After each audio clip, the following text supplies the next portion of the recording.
धावा फलकावर बॅकफुटला जात काय जबरदस्त स्क्वेअर ऑफ द विकेटचा मात्र फटका। या वेळेला मात्र पंचांचं बोट उंचावण्याच्या अगोदरच विनायक पाटीलला मी कित्येक वेळा जबरदस्त कमबॅक केले मंगलमूर्ती विराटन संघाने। ही खासियत राहिले। ऑन साइडला खेळला गेला पुलचा फटका आहे परंतु इथे मिस टायमिंग आणि सॉफ्ट डिसमिसल। फलंदाज जास्तीत जास्त अशाच पद्धतीने स्ट्रोक खेळण्यासाठी ओळखला जातो।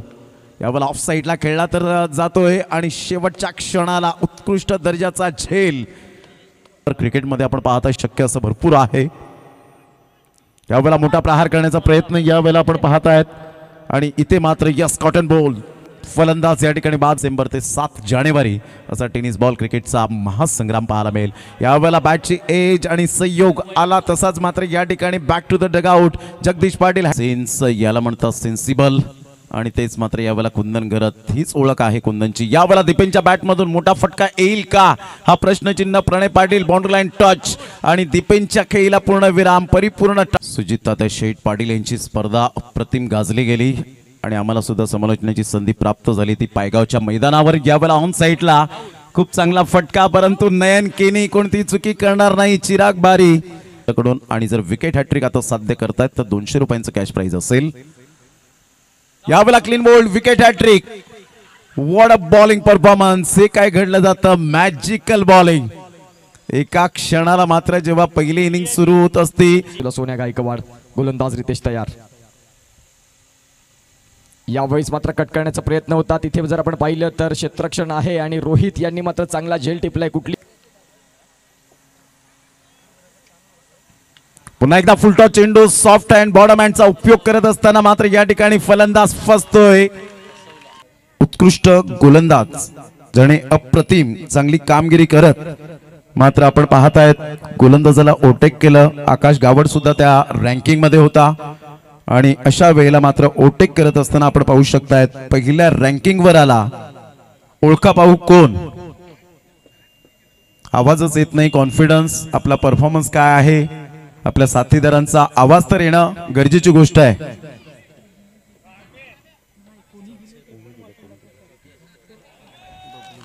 आणि या ठिकाणी ट्रॉफी दिलेली आहे उत्कृष्ट गोलंदाजाची जे आपण पाहतायत मनोज जगदीश पाटील यांच्याकडून ही ट्रॉफी आपल्याला पाहायला मिळते आणि जगन्नाथ घरत साहेबांना मी विनंती करेन की आपल्या शुभ हस्ते ही ट्रॉफी देण्यासाठी आपण पुढे यावं।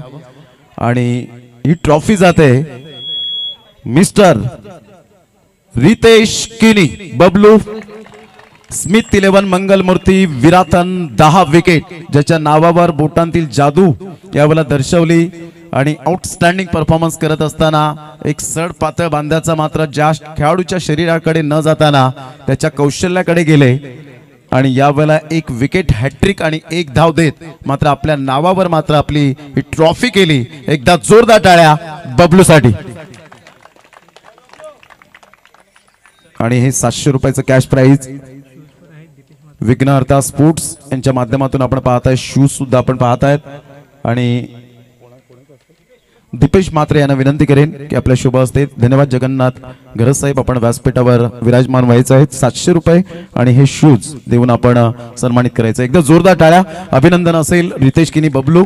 जास्त वेळ न घेताना मात्र प्रत्येकाला घरी जायची घाई झालेली आहे परंतु थोडेसे यावेळेला नाखुश आहेत परंतु 2 शब्द या स्पर्धेविषयी ज्या पद्धतीने डिंगडॉंग टिंबिकोडावे आमंत्रित संघामध्ये त्यांना प्राधान्य दिलं कसा खेळ राहिला आणि गेम प्लॅनिंग काय झालं। ॲक्च्युली आमचा स्कोर पण कमी झाला तरी बॉलिंग आमची थोडी मिस झाली म्हणजे पहिल्याच 2 ओव्हरात 3 फुलटॉस टाकले आणि 3 6 खाले आम्ही त्याच्यात आम्ही मॅच हरलो। आणि आयोजन तर खूप सुंदर होतं। गेल्या वर्षी आम्ही क्वालिफायच्या मॅचला हरलो होतो आणि ह्या वर्षी पण क्वालिफायची मॅच जाम हार्ड झाली होती। शैलेश आणि सुमितने चांगली बॅटिंग केली म्हणून आम्ही फायनल खेळलो। क्या बात आहे जोरदार टाळ्या। ही घरी गेल्यानंतर प्रथमतः ट्रॉफी कोणाच्या हातामध्ये दिसशील। ट्रॉफी तर छोटी मुलं आहेत कारण की प्रॅक्टिसला मला बॉलिंग टाकायला ते छोटेच मुलं येतात त्यांच्या। क्या बात आहे एकदा जोरदार टाळ्या होऊ द्या। प्रथमतः ही प्रतिक्रिया मी ऐकलेली आहे म्हणजे ज्या